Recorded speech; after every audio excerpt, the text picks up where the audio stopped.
All right, so you brought a ton of information about the Pan Am Flight 103 bombing. Yeah, Um, Truly a dark moment in history. it is. We've got excerpts here from the Wikipedia article, which covers everything from the flight itself Mm-hmm. to the investigation, the trial, Right. and even some alternative theories. Yeah, it's a very complex event with global implications. Sure. A puzzle with pieces scattered across continents and decades. Exactly. Uh, Our mission today is to sift through this complexity. oh, okay. And really, we want to try to understand not just what happened, Right. but why it still matters Mm-hmm. all these years later. And trust me, there are more layers to this story than a finely crafted onion.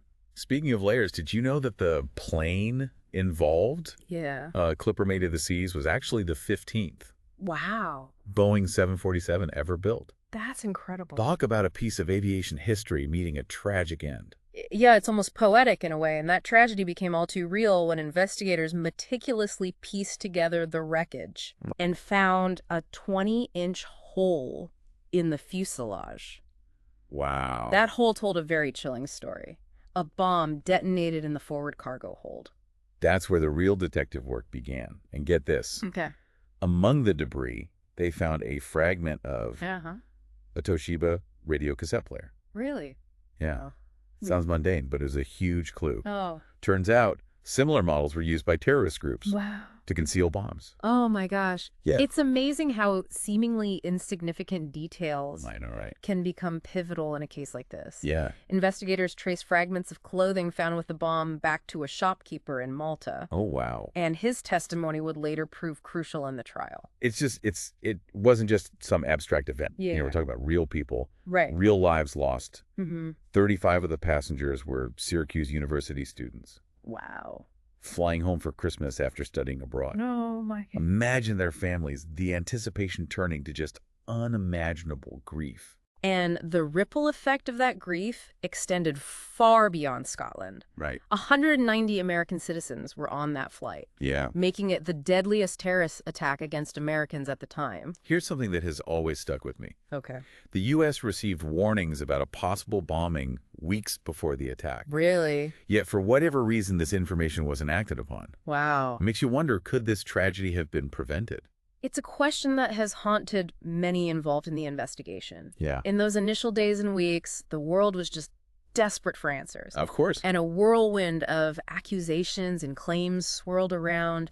The Islamic Revolution, Guardians, Islamic Jihad, even Mossad were mentioned. Oh. It was just chaos. It was a chaotic scramble for information, Yeah.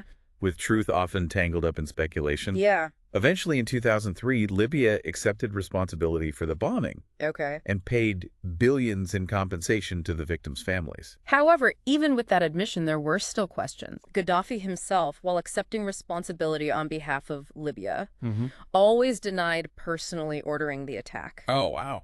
It's like a puzzle with the missing piece, leaving a lingering sense of unease. And then there's the controversy surrounding the trial and conviction of Living Intelligence Officer Abdul Basit Amagrahi. Right. He was found guilty, Yes. but later released on compassionate grounds due to a terminal illness. Yeah, his conviction and subsequent release sparked fierce debate and fueled conspiracy theories. Absolutely. This was far from a simple open and shut case. Adding to the intrigue, a former Libyan justice minister claimed in 2011 to have evidence that Gaddafi did, in fact, personally order the bombing. What? Talk about a twist. It just goes to show, even with years of investigation and a trial, Yeah. there are still shadows of doubt and whispers of alternative narratives surrounding Lockerbie. It's a reminder that sometimes, even with all our efforts, the full truth can remain elusive. Yeah. It's hard to know what to believe sometimes. Yeah, it's fascinating how these complex events Right. often expose the limits of what we can truly know. Yeah. But even with those limitations, the investigators in the Lockerbie case were relentless. Absolutely. The crash site itself was massive, Oh, yeah. spanning over 2,000 square kilometers. Wow. It wasn't just a matter of finding a black box. Right. They were literally piecing together a giant jigsaw puzzle of wreckage. Oh, my gosh. Over 4 million pieces, to be precise. Wow. Imagine the painstaking work sifting through debris scattered across fields and towns looking for clues. It's mind-boggling. It is mind-boggling. And it was that meticulous approach that led them to that crucial 20-inch hole in the fuselage, Yeah. confirming their initial suspicions of a bomb. Right. It's like a scene out of a forensic science documentary, Yeah. except with far higher stakes. They didn't just stop there. Right. They meticulously examined the baggage containers, conducted test explosions to replicate the blast, Oh, wow. all in an effort to understand exactly how the bomb was detonated and where it was placed. It's chilling to think about the perpetrator's plan. Yeah. Some speculate they intended for the plane to crash into the sea, Right. wiping out any trace of evidence but fate. Yeah. Or perhaps a miscalculation had other plans. The fact that it exploded over land-scattering debris across a wide area was a double-edged sword. It created a massive challenge for investigators. Sure. But it also provided a trail of breadcrumbs. Yeah. Tiny fragments of evidence that ultimately led them to those responsible. And those breadcrumbs eventually led them to Tony Gauci, Yeah. a shopkeeper in Malta. Right. His testimony about selling clothes to a Libyan man became a cornerstone of the prosecution's case. Think about that. A seemingly ordinary transaction in a small shop on an island in the Mediterranean becomes pivotal in an international terrorism case. Wow. It highlights how interconnected our world truly is. It's like those butterfly effect scenarios. Yeah. Small actions having massive unforeseen consequences. Right. And then there's the electronic timer fragment allegedly linked to the Libyan military. That was a major breakthrough, right? Absolutely. Finding a tiny piece of a circuit board, Right. similar to those used in bomb timers, Yeah. and tracing it back to a specific source. It's like finding a needle in a haystack. Yeah. It was a testament to the dedication and expertise of the forensic teams involved. We often take for granted the advancements in technology we have today. Sure. But back then, this investigation relied heavily on good old-fashioned detective work, witness interviews, painstaking forensic analysis, connecting seemingly unrelated dots. It was a massive undertaking involving multiple countries and agencies. Yeah. In fact, it became the largest criminal inquiry ever undertaken by a British police force. Wow. The sheer volume of information they had to process is staggering. I bet. Thousands of witness statements, millions of pieces of wreckage. It must have been overwhelming at times trying to make sense of it all. It was, but they persisted, and eventually their efforts led to the trial of Abdelbasset al-Megrahi and Lamine Khalifa Fhimah at Camp Zeist in the Netherlands. Holding the trial on neutral ground outside of both Scotland and Libya speaks to the sensitivity and complexity of this case. It does. It was a high-profile event scrutinized by the world. It was, and after a long and complex legal process, the court found Megrahi guilty and sentenced him to life in prison. Wow. Fhimah, however, was acquitted. So close. It seemed like a step towards justice, Yeah. a sense of closure for the families of the victims, but as we know, the story doesn't end there. Right. Megrahi always maintained his innocence and appealed his conviction. The Scottish Criminal Cases Review Commission, an independent body that investigates potential miscarriages of justice, Right. also got involved, ultimately referring the case back for a second appeal. The SCCRC plays a crucial role in the Scottish legal system, It does. ensuring that convictions are safe and that justice is served. Right. Their involvement added another layer of complexity to this already intricate case. And then there's the controversial decision to release Megrahi on compassionate grounds in 2009. He was diagnosed with terminal cancer, and given only a few months to live, this decision sparked outrage from some One can imagine. who felt that justice hadn't been fully served. Yeah, it's a difficult situation, balancing legal principles with compassion and humanitarian concerns. It is. Megrahi's release fueled more conspiracy theories. Yeah. And left many wondering if the full truth about Lockerbie would ever be known.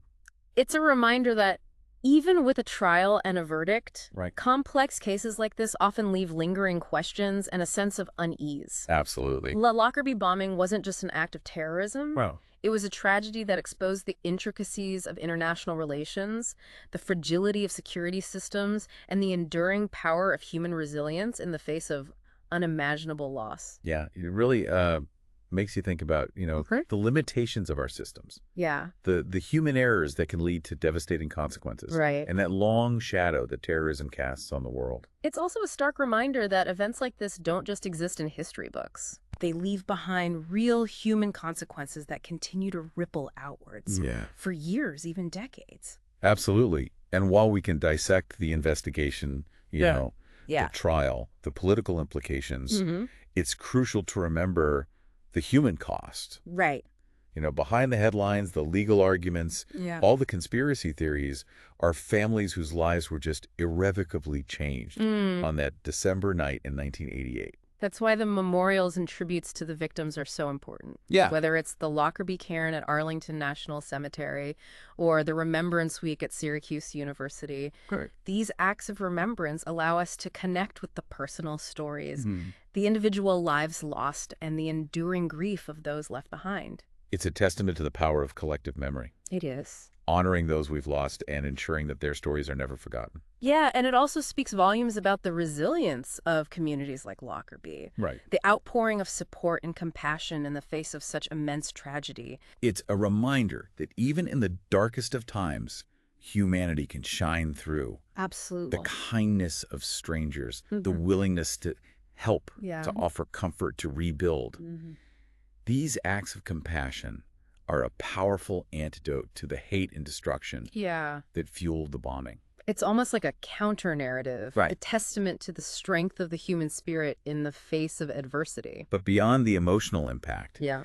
This event also raises these critical questions about security, intelligence gathering, Right. and the international response to terrorism. Absolutely. Knowing what we know now, Right. what could have been done differently? Right. What lessons can we learn to prevent future tragedies? Those are questions that have been debated extensively over the years. Yeah. The warnings that were received but not acted upon, the challenges of international cooperation, the often fragmented nature of intelligence agencies. Right. It all highlights the need for constant vigilance, adaptation, and a willingness to learn from past mistakes. It's a reminder that we can't become complacent. No. The threat of terrorism is constantly evolving, Right. and our security systems need to be flexible and robust enough to respond effectively. Absolutely. But it's not just about systems and protocols. No. It's about fostering a culture of critical thinking, Right. of questioning narratives and seeking multiple perspectives. Especially in today's world, where information, misinformation, and disinformation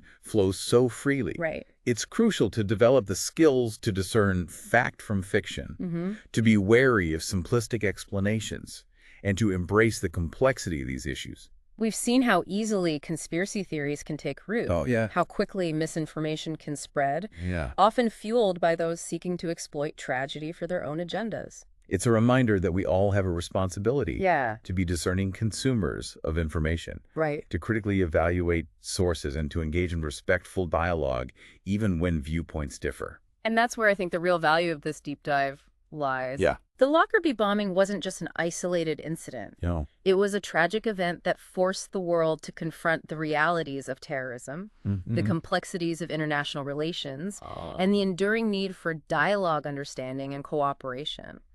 It's a story that continues to unfold, revealing new layers of complexity with each passing year. It does. And while the full truth may remain elusive, the lessons we learned from it can help us navigate the challenges of an increasingly interconnected and often turbulent world. So as we wrap up this deep dive, I hope you, the listener, are left with a renewed sense of the importance of critical thinking, the value of seeking multiple perspectives, and the enduring power of human resilience in the face of adversity. It's a powerful message. The Lockerbie bombing is a story that should never be forgotten. Absolutely not. A reminder of the fragility of peace and the importance of working together to build a safer, more just world.